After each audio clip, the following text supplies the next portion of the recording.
ওই তো আপু আসছে।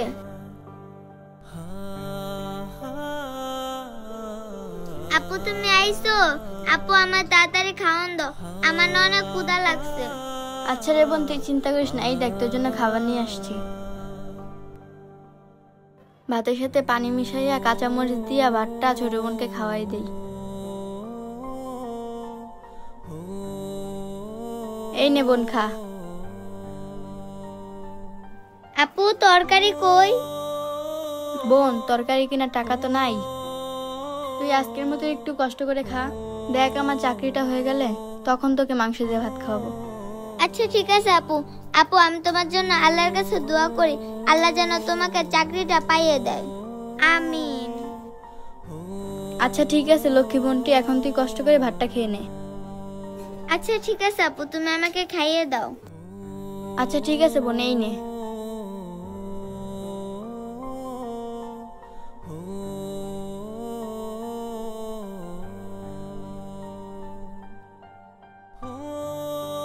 কি ব্যাপার, মেয়েটা 10 টাকার ভাত নিয়ে এসে শুধু পানি মিশিয়ে খাচ্ছে।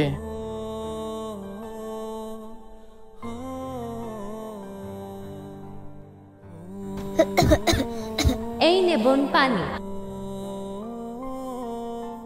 না, ওদের জন্য কিছু একটা করতে হবে। হ্যাঁ মিয়া, আপনি নৌকি মেরে মায়া দুটো দেখতেছেন কেন?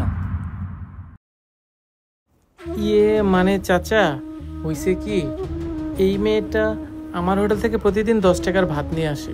আমি এই জন্য দেখতে আসছিলাম আসলে মেয়েটা 10 টাকার ভাত নিয়ে এসে কি করে। ও চিনতে পারছি, আপনি ওই নেত্রকোনা হোটেলের মালিক না?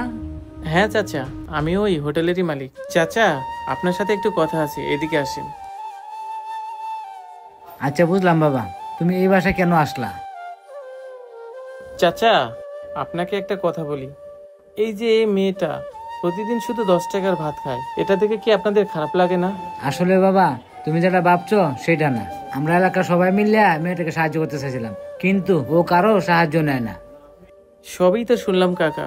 কাকা, আমি একটা কাজ করতে চাইছিলাম। বলতেছিলাম কি কাকা, আমার হোটেলে তো প্রতিদিন অনেক খাবার বেঁচে যায়, ওইখান থেকে যদি ওদের কিছু ভাত আর তরকারি দেয়, ওরা কি নিবে না? বাবা, তোমাকে তো আমি আগেই বলছি, ও কারো সাহায্য নেয় না।